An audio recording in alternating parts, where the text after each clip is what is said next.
A Division III state championship game that went to 5 overtimes. Looking, throwing for the end zone. Does he have it? No! Ball's knocked away. East Grand Rapids wins the state championship. We stop them on 4th down in the 5th overtime, and we just won a game in 5 overtimes. We just went further than anything we've ever seen in high school football history in the state of Michigan. Like, it was just unbelievable. The main thing I remember from that game is just when the feeling of relief when it was over and that we had won. Probably the first thing that comes to my mind is exhausting. It was fun, but high school, a lot of people play both ways, and playing in past regulation, I don't think we had done that at all that year to go into 5 overtimes. My whole athletic career, that's the only overtime I've ever been in.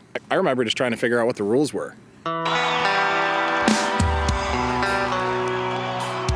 Few people recall is that our 06 team lost, of our 22 starters and some guys that went both ways, we returned 2 starters on that next year's team. We weren't returning much on that team, so I think we were all kind of wondering what kind of team we were going to be. They had a compete factor that was in some cases just off the charts. They just loved to play. I remember watching that game the next week on tape delay. And I remember my wife was watching it when I got home. I was like, how did you watch this? I was nervous watching the replay. You watch the game and you don't know who's going to win still, even though we lived it. We lived it, we won, we've got the ring to prove it. I can't remember if it was on the bus ride home or the next day they were showing a replay and I was too nervous to watch because it didn't seem real, and every little thing seemed like it could have gone the other way and we would have lost the state championship, which at the time was obviously the world. So I haven't watched it as much as you think, and I think part of that is because it seems like it was so close to going the other way. And you're down there with a bunch of young men just wanting to go play the great game of football and try to win a state championship. That's what it's about. That's what it's about. And yet the people behind us and the people watching on TV were like, oh my gosh, this is hard to watch. There's no film of this, but if you can see my grandma Blair with her head in her hands in the 4th overtime, we weren't sure she was going to make it home.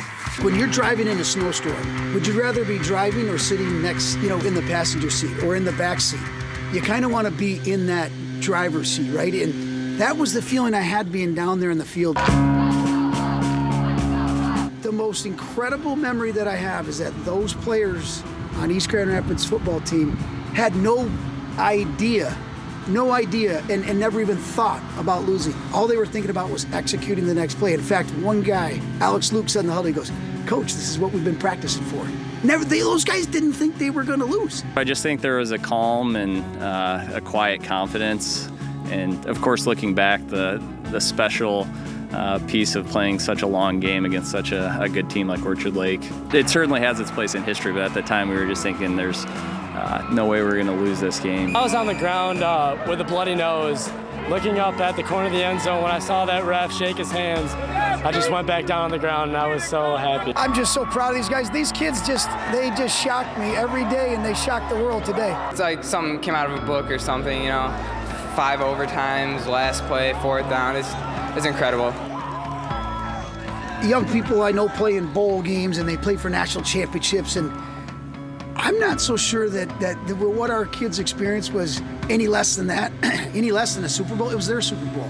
All your best friends growing up, Joe, Andrew, Alan, Pat, all those guys, that's what made it more special than anything. Even, the longest playoff game ever, that's cool, but to us it was just our state final game. They were just all go, and you just had to remind, hey guys, the game's over. It's time to go. And they're like, okay, but that was